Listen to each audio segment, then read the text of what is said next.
Estamos de regreso aquí en su programa Energía, Combustibles y más. Y estamos hablando de energía de fuente hidráulica. Y está siendo desarrollada por el ingeniero Bernardo Castellanos. Ya nos ha explicado conceptualmente cómo se construyen, incluso sus usos, que pueden ser puntuales, o sea, puntualmente para momentos que se necesite inyectar más fuerte energía al sistema Barata, energía barata. O de un uso continuo todo el tiempo, 24 horas. Y ya estábamos pasando a la parte de hablar de la historia de la República Dominicana, de las presas que tenemos aquí. Antes de continuar con esa partecita, quisiera que el ingeniero Castellanos pues nos comente sobre los promedios de mega que generan nuestras presas y los promedios de mega que sería razonable generar en estos tiempos. Simplemente eso, de la parte conceptual. Bueno, mira, nosotros tenemos ahora en capacidad nominal instalada alrededor de cerca de 500 megavatios, un poco menos, no creo que lleguemos a 500. Pero tú tienes ahí una mezcla de centrales que operan 24/7 y de centrales que están diseñadas para operar en pocas horas. Entonces, nosotros tenemos con esa capacidad instalada en una época, digamos, de lluvia promedio, o sea, averaje, porque dependemos de un combustible que es la naturaleza que lo provee, y no todos los días, no todos los años tú tienes la misma cantidad de lluvia en las cuencas hidrográficas. Por eso hay una variabilidad en la producción de energía, lo mismo que ocurre con el sol y ocurre con el viento. Entonces, cuando tenemos un año medio, un año promedio, esa capacidad instalada que tenemos en el país tiene el potencial de generar unos 2.200 gigavatios horas al año. Actualmente, el año pasado, la generación hidroeléctrica representó alrededor del 8% de la generación total.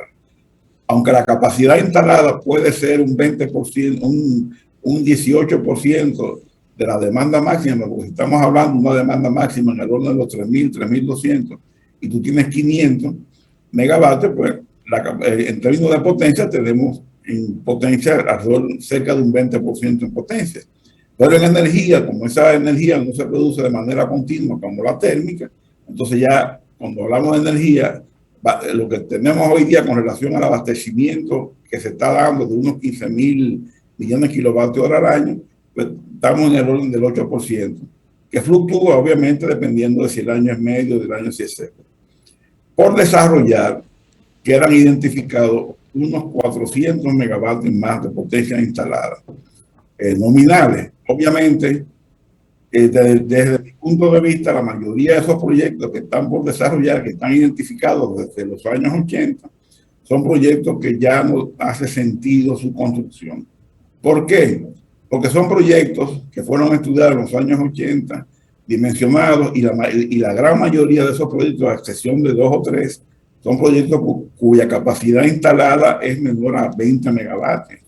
Entonces, en los años 70, 80, cuando esos proyectos se estudiaron, la demanda del sistema era alrededor de 400, 500 megavatios de potencia instalada. Entonces, un proyecto de 10, 15 megavatios, 20 megavatios, pues, hacía cierto sentido. 40 años después, cuando la demanda excede los 3.000 megavatios y tú tienes proyectos que obviamente no pueden ya aumentar más su capacidad de generación, porque fueron proyectos diseñados y concebidos, la gran mayoría para producir solamente energía a partir del agua, porque están localizados en lo que se llama la cuenca media y alta de los ríos de este país, donde ahí no hay zonas agrícolas, no hay cultivo agrícola, porque tú tienes pendientes muy grandes.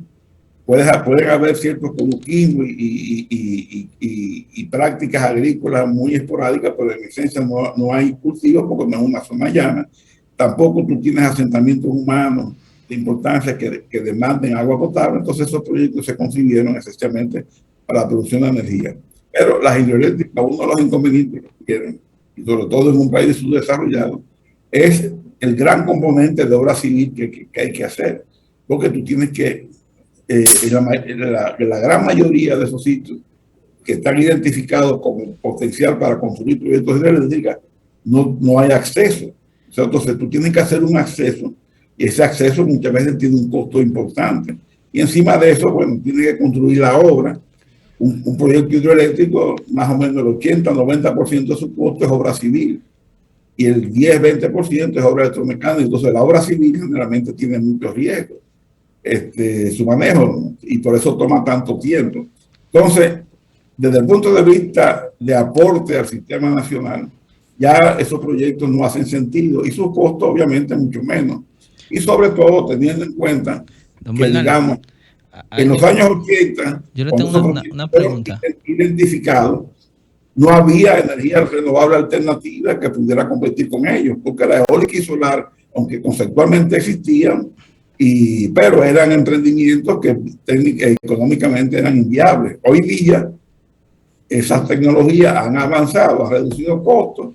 Son tecnologías donde el 90-95% es instalación, o sea, es equipamiento, con lo cual el riesgo de incremento de costos es prácticamente cero. Entonces, por eso ustedes ven que hay tanto auge a nivel mundial con las tecnologías eólicas. Don Bernardo, una pregunta. Tengo tres, precisamente. Dale una para que sí, después se la pausa. La primera, bueno, se lo voy a resumir en una de ellas en dos. Dos de ellas en una. Ahí salió hace poco, la semana pasada, y también ha tenido un tiempo en la información pública.